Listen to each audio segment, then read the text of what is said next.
안녕하세요. 한국경제신문 워싱턴 특파원 이상은입니다. 지난 한 주 동안 잘 지내셨는지 궁금합니다. 오늘은 중동 전쟁에 관한 이야기를 들고 왔는데요. 왜냐하면 지난 27일, 현지 시간으로 27일에 헤즈볼라의 수장이 암살당했기 때문입니다.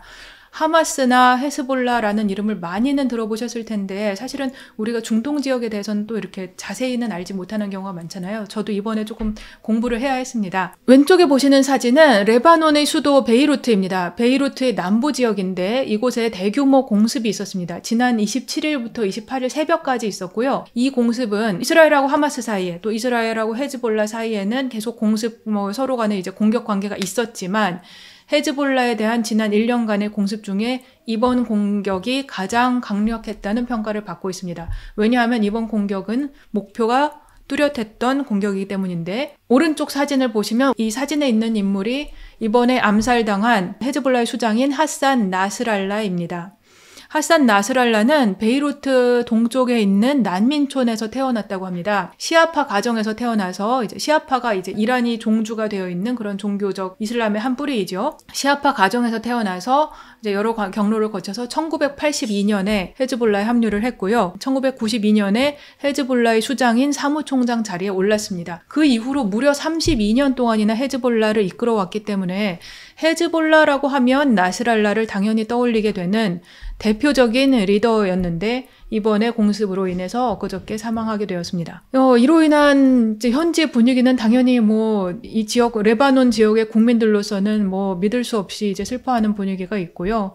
이스라엘로서는 또 승리했다 이런 기쁨을 표현하는 분위기도 있고, 이란과 주변부에서는 굉장히 우려하는 분위기가 있습니다. 이란의 최고 지도자 아야톨라 알리 하메네이가 당연히 복수를 예고를 했는데 모든 저항 세력이 헤즈볼라를 지지한다면서 헤즈볼라에 대한 전폭적인 지원을 약속했습니다. 바로 이것이 그러니까 앞으로 우리가 중동 지역의 확전이 될 것인가 아닌가에 대한 굉장히 중요한 힌트를 담고 있는 말입니다. 헤즈볼라에 대한 전폭적인 지원. 원래 당초에는 사실은 중동 지역의 이 긴장도를 완화하기 위해서 국제사회가 많이 노력해왔습니다. 미국을 포함해서 서방 사회들이 가자 지역에서의 긴장 완화를 위해서 이스라엘과 하마스 사이에 또 이스라엘과 헤즈볼라 사이에 휴전 협정을 체결하려고 노력해왔는데, 여기서는 토니 블링컨 국무장관과 여러 사람들이 왔다 갔다 하고 그랬는데 지금 사실은 다 소용없게 됐죠. 이런 와중에 어떻게 해서 휴전을 할 수가 있겠습니까? 지금은 당분간은 물 건너갔다고 볼 수 있겠습니다. 이번에 나스랄라 암살에 사용된 그 무기가 굉장히 주목을 받았는데요. 벙커 버스터라고 하는 무기입니다. 벙커 버스터 이름 그 자체가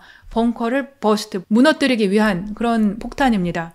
2,000발가량을 한꺼번에 왕창 쏟아냈다고 하는데, 왼쪽에 보시는 사진이 이스라엘군의 F-15 전투기입니다. 이 전투기 아래에 한 대당 3개에서 6개에 달하는 BLU-109라고 하는 폭탄을 달고 있었고, 이 폭탄이 바로 벙커버스터라고 하는 폭탄입니다. 미국에서 만들어진 폭탄이고요.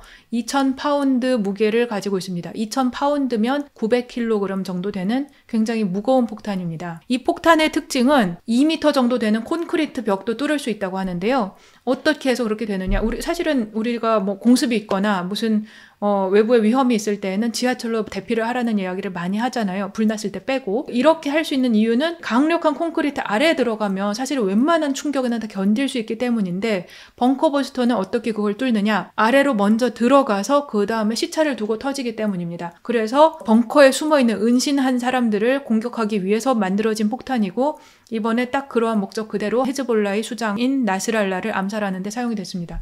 오른쪽에 있는 사진이 나스랄라가 숨어있던 아파트 지역 부서진 장면인데요.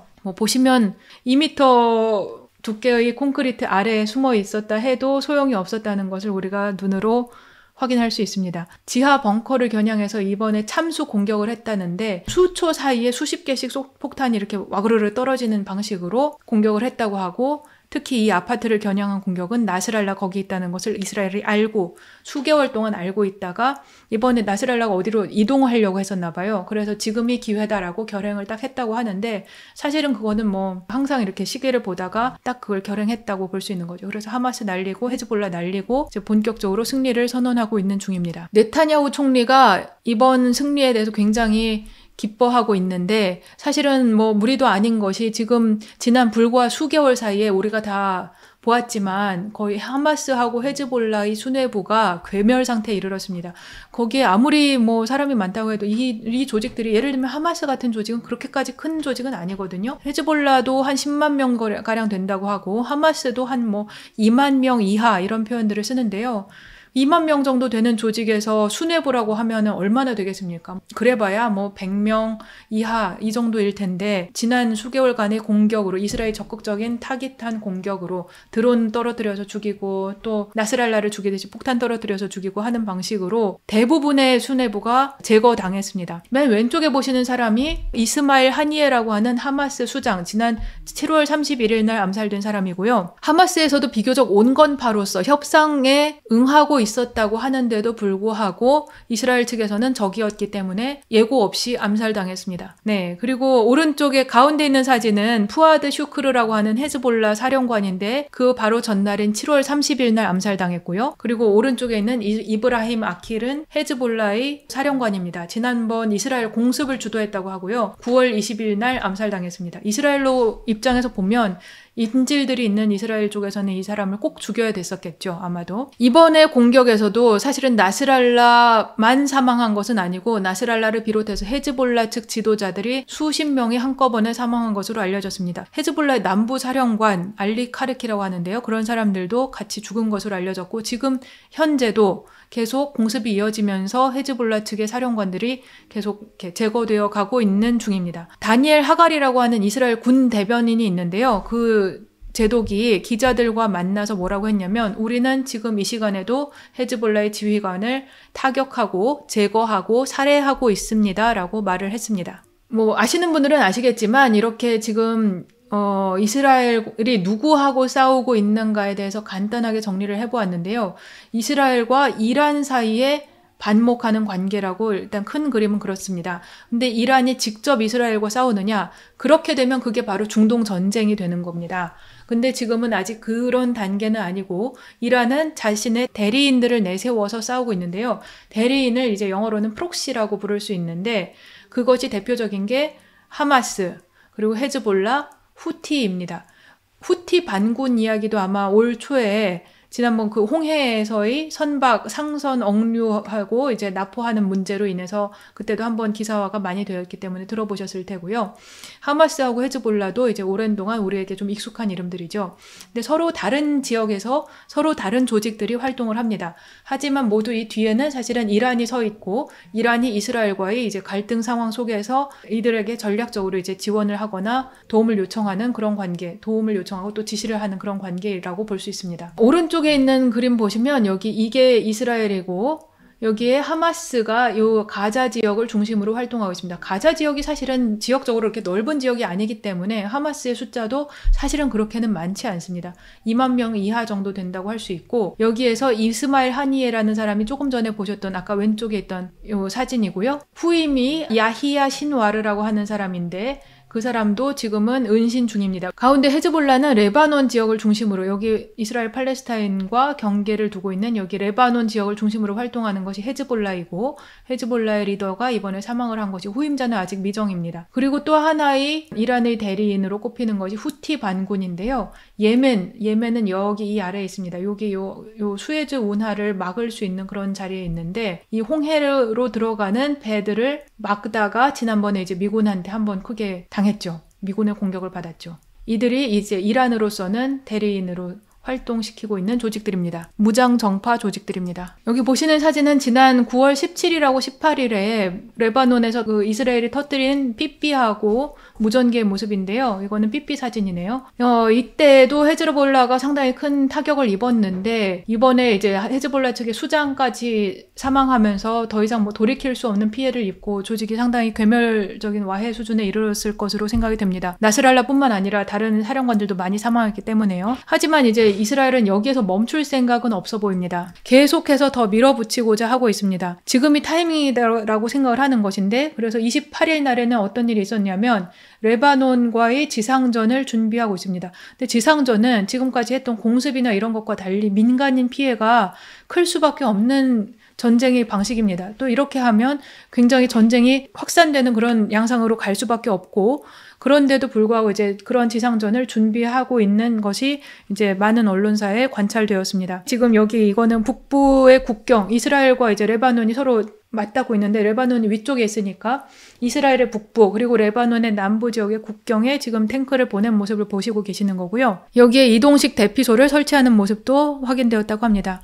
그렇게 헤즈볼라를 공격하고 있는 와중에, 그러면 우리 아까 전에 하마스 수장 날렸고 헤즈볼라 수장 날렸고, 지금 이제 헤즈볼라에 대한 공격을 위해서 레바논에 이렇게 배치하고 있는데, 예멘 어떻게 되었나요? 예멘에 대해서도 지금 29일 날 기습적으로 공격을 했습니다. 29일 날 공격받은 지금 이 사진은 호데이다 항구라고 하는 곳인데, 발전소하고 이런 항구들 여러 곳을 동시에 수십 대의 전투기와 항공기를 보내가지고 폭탄을 떨어뜨려서 공습을 했습니다. 이렇게 하면서 이제 이스라엘 측에서 내놓은 이유는, 예멘 지역을 이제 장악하고 있는 후티 반군이 이란의 지시와 자금 지원을 받아서 이스라엘을 공격하고 또 전 세계의 항행의 자유를 방해했다고 하는데, 올 초에 후티 반군이 상선을 납포하고 이제 수에즈 운하 통행을 방해했던 것을 아마 많이 기억하고 계실 것 같습니다. 후티 반군도 이란의 지령을 받아서 움직이고 있는 이란의 대리인이기 때문에 이스라엘로서는 제거해야 될 눈엣가시인데, 이번에 헤즈볼라를, 하마스 거쳐서 헤즈볼라를 한참 공습하다가 예멘도 빠뜨릴 수 없지 하고 지금 이번에 29일 날 예멘 항구에 대한 대규모 공습을 실시한 것입니다.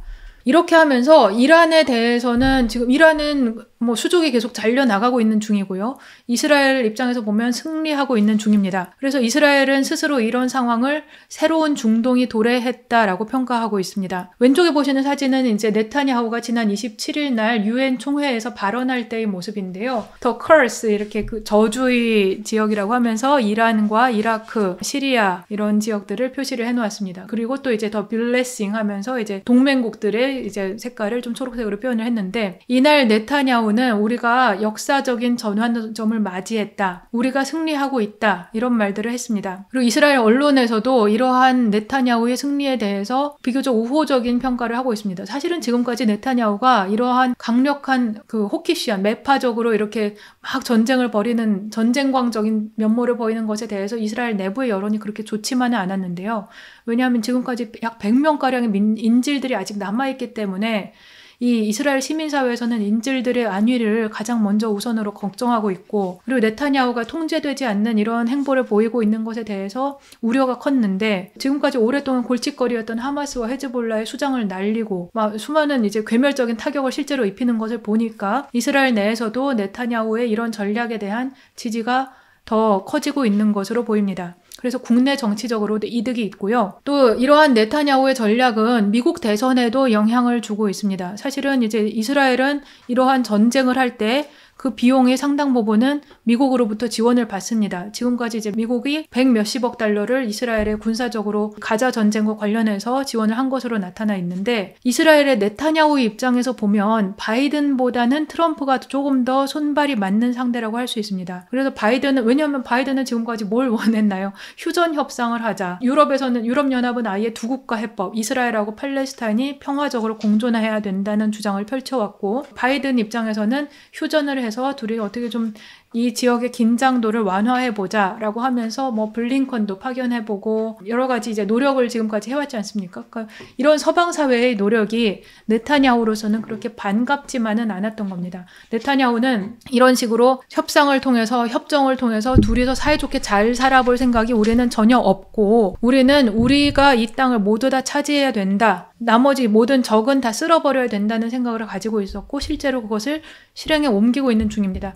근데 이러한 전략에 보다 부합하는 인물은 바이든이 아니라, 민주당이 아니라 트럼프라고 할 수 있습니다. 트럼프도 친이스라엘 정책을 가지고 있고, 특히 지난 1기 때에는 사위인 제러드 쿠슈너가 유태인이잖아요. 제러드 쿠슈너를 비롯해서 이제 유태인 그룹들과 굉장히 가까이 지내면서 친이스라엘적인 정책을 많이 펼쳤습니다. 하지만 이제 네타냐후도 트럼프가 된다고 해서 반드시 자기에게만 그것이 유리할 것이라고 생각할 수 있느냐는 약간 이제 미지수가 있는데, 왜냐하면 이제 트럼프는 우리가 알다시피 방위비에 대한 굉장히 민감한 사람, 미국이 동맹국을 위해서 큰 비용을 지출하는 것을 굉장히 꺼리는 인물이기 때문이죠. 트럼프의 친이스라엘적인 정책과 추가적인 동맹국에 대한 비용 지출에 대한 불만, 이 둘 사이에 어느 쪽이 더 이기는가는 이제 좀 지켜봐야 되는 문제입니다. 그래서 네타냐후가 트럼프가 된다고 해서 반드시 자기가 원하는 것을 100% 얻을지는 아직 우리가 알 수 없는 부분이 있으나, 그렇더라도 네타냐후 입장에서는 현재로서는 보다 트럼프가 자기하고 손발이 맞는 관계일 것으로 예상이 되고, 그래서 바이든의 실점을